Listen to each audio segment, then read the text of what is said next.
సంగారెడ్డి పట్టణ ప్రజలకు తాగునీటి సమస్య రాకుండా నిరంతరంగా శుద్ధమైన త్రాగునీరు అందించేందుకు మిషన్ భగీరథ ఇంజనీర్లు, మున్సిపల్ అధికారులు కృషి చేయాలని జిల్లా కలెక్టర్ క్రాంతి వల్లూరు సూచించారు.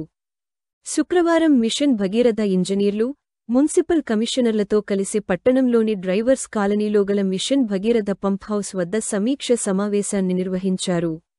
ఈ సందర్భంగా జిల్లా కలెక్టర్ మాట్లాడారు. ముఖ్యంగా వేసవిలో నీటి ఎద్దడి సమస్య ఎదురుకాకుండా ముందస్తు చర్యలు తీసుకోవాలని ఆదేశించారు.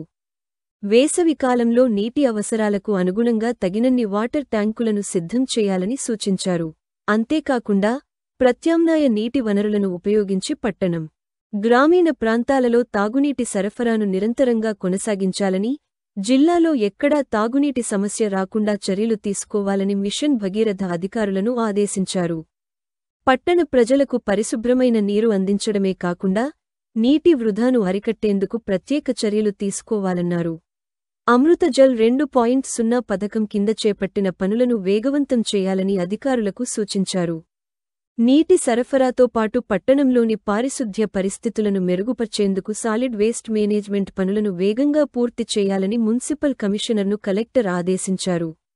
ఈ సమీక్ష సమావేశంలో మిషన్ భగీరథ ఎస్ఈ రఘువీర్, EE Vijayalakshmi, municipal commissioner SCVK Chavan, municipal deputy engineering అధికారి ఇంతియాజ్ అహ్మద్, పబ్లిక్ హెల్త్ అధికారి కృష్ణమోహన్, ఏఈ రఘువీర్, అధికారులు, మున్సిపల్ అధికారులు, సిబ్బంది పాల్గొన్నారు.